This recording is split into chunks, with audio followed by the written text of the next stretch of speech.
Assalamualaikum teman-teman, selamat berjumpa lagi dengan saya Abdurrahman. Dan masih tetap di channel Abdurrahman ya. Dan masih tetap juga mengupas tentang seputaran asam lambung dan anestesi psikosomatis. Nah, di video kesempatan kali ini saya akan berbicara masalah dampak ya. Masih tetap masalah dampak karena sebetulnya untuk dampak itu sebagian sudah saya jelaskan di video sebelumnya. Tetapi untuk urusan dampak kita terkena gangguan asam lambung dan anestesi psikosomatis ini sebetulnya sangat banyak sekali. Jadi kalau misalkan saya bicarakan di satu waktu itu akan memakan durasi yang sangat panjang sekali teman-teman ya. Nah itu teman-teman, karena untuk durasi untuk apa ya, untuk dampak kita terkena gangguan asam lambung dan anestesi psikosomatis ini sangat banyak sekali, sangat komplit sekali, tetapi tidak semua orang mengalami semuanya gitu ya teman-teman ya. Tetapi kalau misalkan ada yang mengalami semuanya gitu, tenang saja gitu ya, karena memang untuk dampak ini tidak berbahaya teman-teman ya, hanya butuh penanganan saja gitu ya.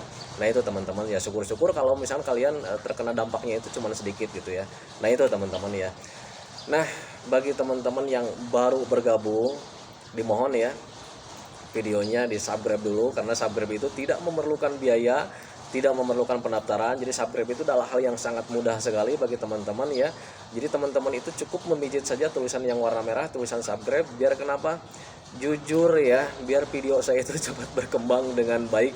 Dan kalau seandainya video saya itu berkembang dengan baik, itu sudah barang tentu akan menambah semangat tersendiri buat saya untuk terus menge-share tentang seputaran asam lambung dan anestesi psikosomatis terhadap kalian gitu ya teman-teman ya. Dan teman-teman juga jangan lupa ya ditekan tombol loncengnya biar kalian itu dapat notifikasi atau pemberitahuan video saya yang terbaru. Karena saya itu akan terus menge-share tentang seputaran asam lambung dan anestesi psikosomatis terhadap kalian dengan tujuan semoga saja videonya itu menjadi wasilah atau jalan keluar bagi kalian yang sedang mengalami gangguan asam lambung dan anestesi psikosomatis hingga membaik ya, apalagi sampai sembuh total. Amin ya robbal alamin. Nah itu teman-teman ya, minimal memberikan motivasi lah buat kalian gitu ya. Karena memang untuk gangguan asam lambung dan anestesi psikosomatis ini butuh motivasi ya. Butuh motivasi, butuh perbaikan, karena kesehatan itu sangat kita rindukan sekali teman-teman ya.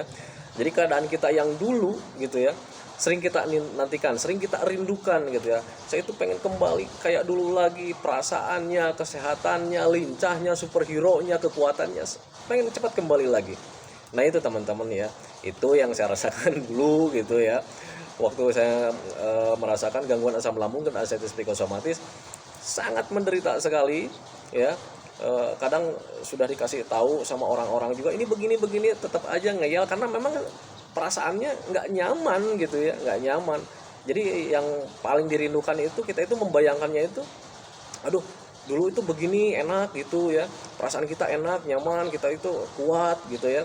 Itu yang selalu kita rindukan, itu yang selalu kita pikirkan. Tetapi ketika merasakan sensasi yang datang, bingung lagi.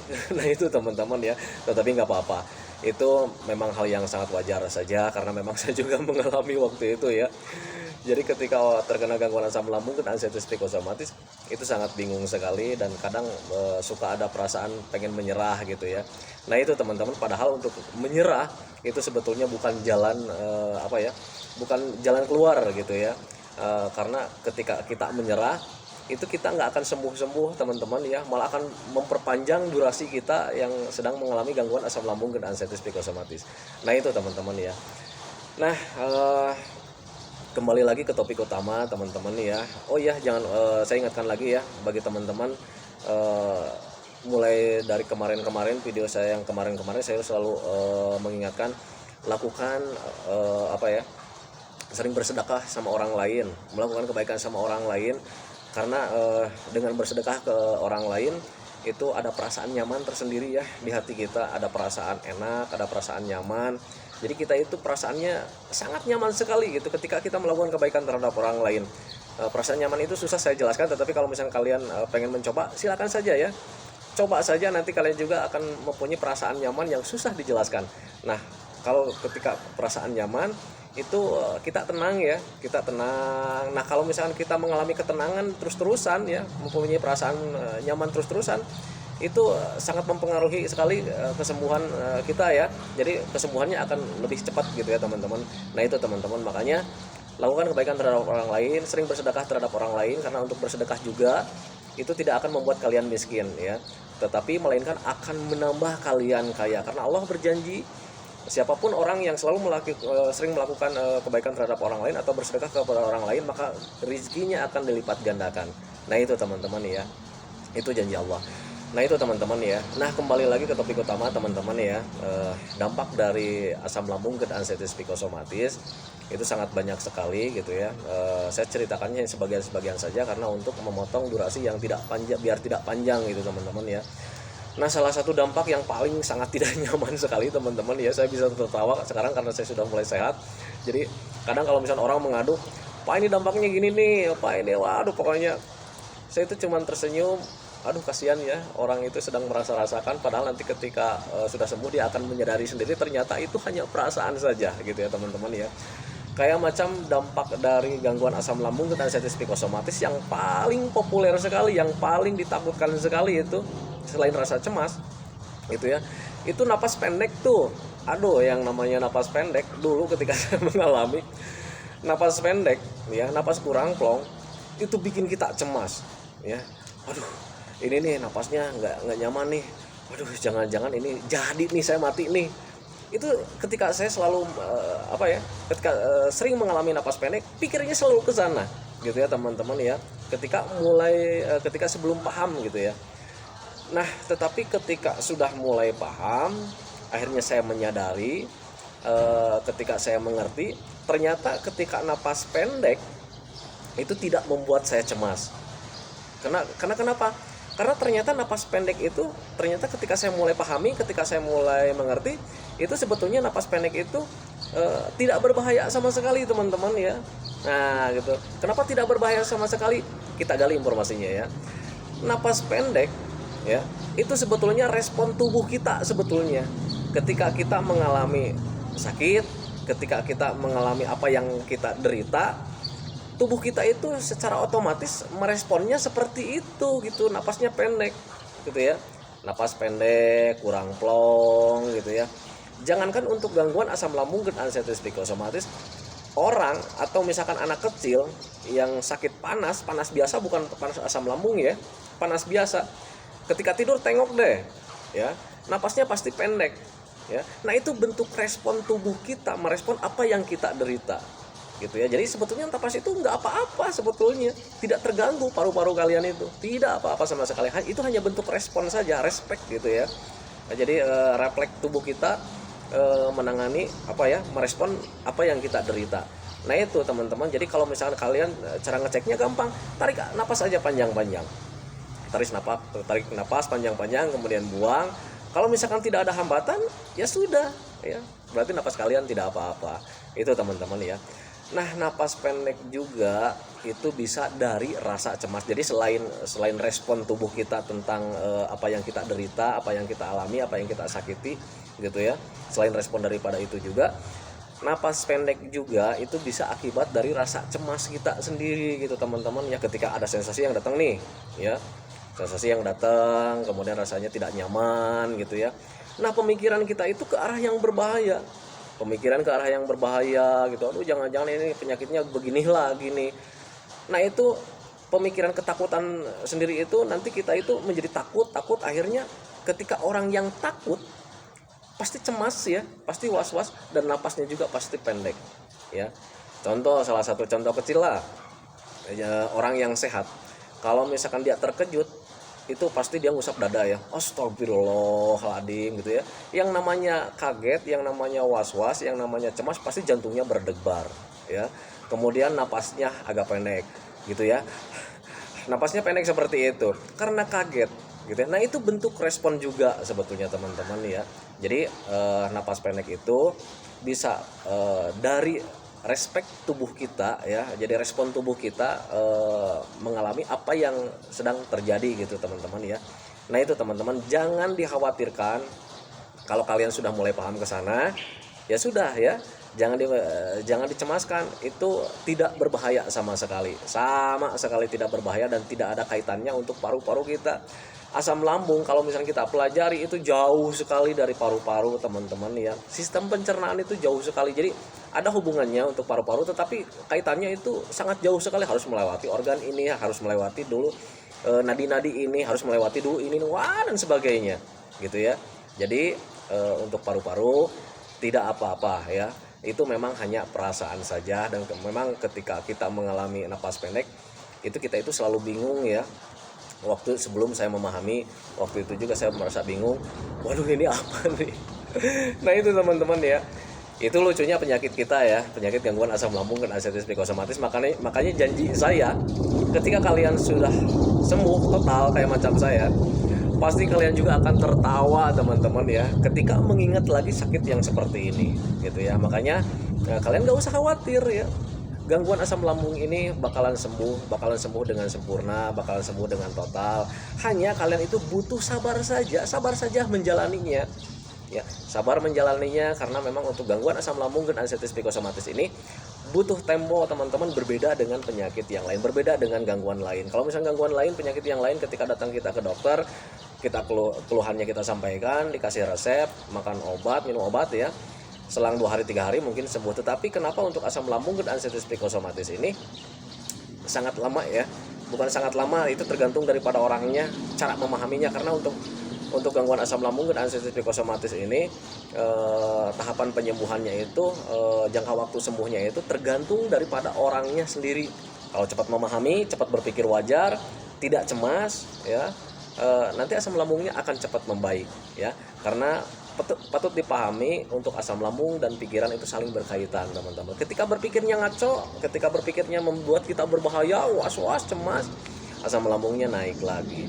Ketika pemikirannya ini beres gitu, kita tenang, kita nyaman pemikirannya, asam lambungnya naik gara-gara kita itu makannya tidak teratur gitu ya, asam lambungnya naik, itu cemasnya pasti datang lagi. Nah seperti itu, makanya putus tali hubungannya ya. Pikirannya dijaga, jangan berpikir ke hal yang bahaya, berpikirnya hal yang sangat wajar saja. Lambungnya juga dijaga dengan cara mengkonsumsi makanan yang aman-aman saja. Nah itu caranya teman-teman ya. Yang aman itu yang seperti apa? Yang bergizi, jangan menggunakan hobi ya. Nah kemudian selain yang bergizi juga yang tidak ada efek sampingnya. Makanan bergizi itu sangat banyak sekali, tetapi masih ada juga di dalam makanan yang bergizi itu yang ada efek sampingnya, yang membuat asam lambungnya naik, yang membuat gasnya bertambah gitu ya. Nah itu teman-teman ya. Jadi pahami arah ke sana. Sekali lagi, napas pendek itu sebetulnya tidak berbahaya, itu hanya bentuk respon saja gitu ya. Jadi jangan khawatirkan, itu bentuk respon apa yang kita alami, apa yang kita rasakan, tubuh kita merespon dengan sendirinya. Jadi tubuh kita itu jaga-jaga gitu ya teman-teman ya, akhirnya napasnya itu pendek. Ini sepengalaman saya. Nah kemudian napas pendek juga bisa dari rasa cemas. Dan kalau misalkan memang dari rasa cemas berlebih gitu ya, napasnya pendek. Kalau misalkan dari rasa cemas, itu pasti ada tambahannya lagi, ototnya menjadi menegang, bagian punggung menegang gitu, ototnya menegang, jantungnya berdebarnya kencang sekali, terus gemeteran, lemes lagi gitu ya. Karena untuk cemas itu bisa menguras energi dengan cepat. Apa yang kita punya di dalam tubuh kita, energi yang banyak, kalau misalkan kita mengalami cemas, pasti kita lemas lagi. Karena apa? Karena kalian harus percaya, kalian harus patut ketahui ya, kalau rasa cemas itu bisa menguras energi kita dengan cepat. Contoh lah orang kaget, kembali lagi sama orang kaget ya. Kalau misalnya kita mendapatkan kaget sebelum terkena gangguan asam lambung dan asetitis psikosomatis, kita mendapatkan kaget, itu kita jantungnya berdebar, kemudian lemes ya. Ya, namanya orang kaget pasti lemas. Nah makanya ketika orang sedang mengalami kaget atau sedang lemas, biasanya suka dikasih air minum ya, air minum hangat atau air minum manis gitu. Apalagi biar itu energinya datang lagi ya. Karena glukosa itu yang paling gampang diserap itu dari air manis ya, air gula ya, energinya biar cepat kembali lagi. Nah itu teman-teman ya. Nah itu teman-teman dampak dari gangguan asam lambung dan asetitis psikosomatis, yaitu dampak untuk napas ya. Untuk napas, sekali lagi, napas kalian itu tidak apa-apa, itu hanya perasaan saja, itu hanya bentuk respon saja. Untuk napas itu tidak apa-apa, kalian jangan khawatir, kalian jangan dicemaskan, karena memang itu tidak berbahaya sama sekali. Cara ngeceknya gampang, kalian ambil napas panjang-panjang, tarik napas panjang-panjang, kemudian buang pelan-pelan. Kalau misalnya tidak ada hambatan, berarti ya sudah, itu hanya dampak saja, itu hanya bentuk respon saja. Biasakan saja lagi napasnya ya gitu teman-teman. Tetapi karena memang orang yang terkena gangguan asam lambung dan asetitis psikosomatis, walaupun sudah menyadari, memang susah juga sih sebetulnya, tapi nggak apa-apa, sabar saja menjalaninya.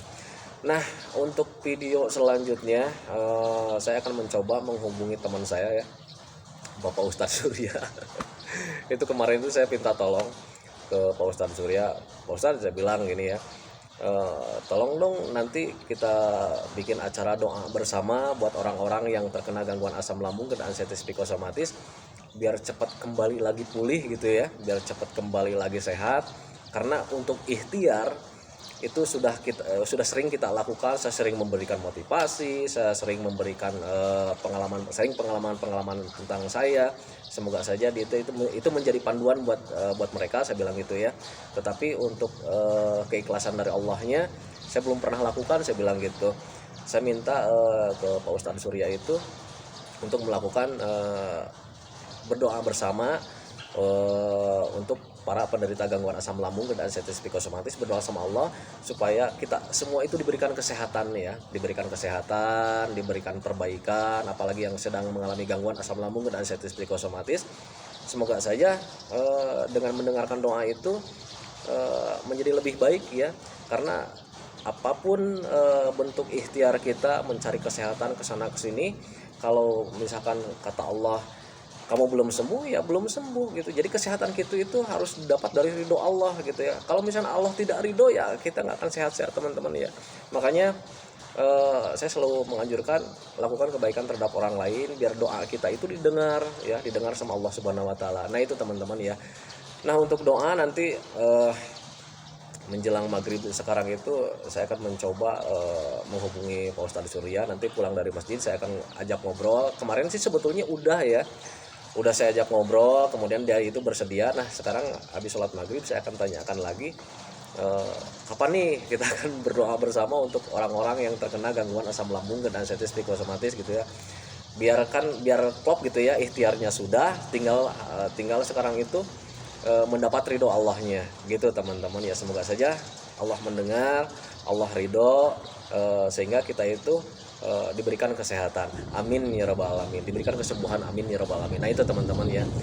Nah oke teman-teman, videonya saya akhiri, dan durasinya tidak terlalu panjang. Nanti saya akan ceritakan lagi tentang hal yang lainnya, tentang seputaran asam lambung dan anestesi psikosomatis, dengan catatan biar kalian nanti tambah pulih tambah sehat, biar doa nanti saya juga kena sama teman-teman ya, biar didengar sama Allah Subhanahu Wa Taala. Kalau mungkin nanti kan saya itu berdoa, ya Allah semoga saja orang-orang yang terkena gangguan asam lambung dan anestesi psikosomatis itu membaik. Allah berkata nanti siapa saja sih katanya gitu ya, nggak bercanda ya. Jadi semoga saja kalau misal kalian sudah subscribe, doanya akan lebih kena ya, akan lebih kena sama kalian. Makanya subscribe saja dulu video saya. Tetapi kalau misalkan kalian, wah ini Pak Guru nih, Pak Rohman nih ngada-ngada, saya tidak memaksa ya, saya hanya berharap saja kalian mensubscribe video saya. Memang jujur ya, terus terang jujur ya, saya nggak akan ditutup-tutupi. Video saya itu ingin berkembang ya, ingin berkembang dengan baik kayak orang-orang yang lain lah, kayak channel-channel yang lain gitu. Sekarang subscribernya sudah banyak gitu. Nah itu teman-teman ya. Jadi kalau misalnya kalian keberatan juga tidak apa-apa ya. Doa itu akan tetap kena sama kalian kalau misalkan kaliannya mendengarkan doanya dengan khusyuk, dengan ikhlas, nanti kalian dapat ridho Allah, amin ya rabbal alamin. Dan kalau misalnya kalian sudah mendapatkan ridho Allah, kemudian kalian sudah disayangi oleh Allah, dicintai sama Allah, ketika kalian berdoa sama Allah, ya Allah saya sudah dengarkan doanya di channel Abdur Rahman, saya sudah dengarkan semuanya, tolong ya Allah sembuhkanlah hambamu ini, sembuhkanlah saya ini dari gangguan asam lambung dan anestesi psikosomatis. Ketika kalian sudah dicintai, ketika kalian sudah disayangi, kun fayakun, ya Allah itu maha pemurah ya, Allah itu maha penyayang, Allah itu maha pemurah, Allah itu maha kuasa. Kata-kata Allah sembuh ya pasti sembuh. Nah itu teman-teman ya, itu kekuasaan Allah. Nah itu teman-teman video dari saya. Nantikan doakan saja supaya Bapak Ustadz Surya mau berdoa, saling berdoa sama kita, melakukan doa untuk kesembuhan orang-orang yang terkena gangguan asam lambung dan anestesi psikosomatis. Makanya tetap ikuti channel Abdur Rahman biar kalian itu semoga saja menjadi lebih baik gitu ya, gitu. Dan doakan saja juga saya itu tetap sehat biar masih tetap bisa menemani kalian, memberikan motivasi biar kalian itu cepat membaik gitu ya, apalagi sampai sembuh total, amin ya rabbal alamin. Nah itu teman-teman ya, dan doa saya juga buat kalian, semoga saja kalian itu cepat membaik, cepat sehat lagi, cepat kembali lagi seperti dahulu, cepat normal lagi, cepat berseri lagi, cepat tersenyum lagi gitu ya, mudah tertawa lagi gitu ya, amin ya rabbal alamin. Nah itu teman-teman ya. Assalamualaikum warahmatullahi wabarakatuh.